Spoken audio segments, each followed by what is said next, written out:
बिस्मिल्लाहिर्रहमानिर्रहीम। अस्सलाम वालेकुम। मैं हूं शमशेर अली। आप देख रहे हैं मेरा यूट्यूब चैनल ऐसे उर्दू न्यूज़।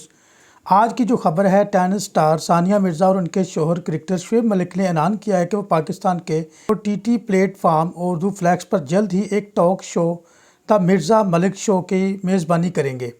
उर्दू फ्लैक्स की इंस्टाग्राम पोस्ट में लिखा गया है कि द मिर्ज़ा मलिक शो बहुत जल्द सिर्फ उर्दू फ्लैक्स पर।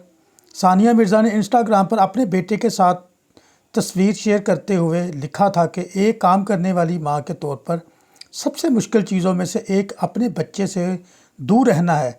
जब आप घर वापस आते हैं तो ज़िंदगी कैसे बेहतरीन नहीं हो सकती। सबसे अहम बात यह है कि मैं कैसे शुक्रगुजार ना हूँ। चंद रोज़ पहले सानिया मिर्ज़ा ने इंस्टाग्राम स्टोरी पोस्ट की थी जिसमें लिखा था कि टूटे हुए दिल जाएं कहाँ। टेनिस स्टार सानिया मिर्ज़ा इस वक्त दुबई में मुकीम हैं, जबकि पाकिस्तानी क्रिकेटर शुएब मलिक निजी स्पोर्ट्स चैनल के साथ प्रोग्राम कर रहे हैं। सानिया मिर्ज़ा और शुएब मलिक की शादी अप्रैल 2010 में हुई थी और 2018 में उनके यहाँ बेटे की पैदाइश हुई थी। अब वो दोनों ने ऐलान किया है कि वो एक शो करेंगे जिसका लोगों को बेसब्री से इंतज़ार है। ऐसे उर्दू न्यूज़ की वीडियो को देखने के लिए चैनल को सब्सक्राइब कर दें, वीडियो को लाइक कर दें, बेल आइकन को ज़रूर दबा दें ताकि आपको सबसे पहले खबर मिल सके।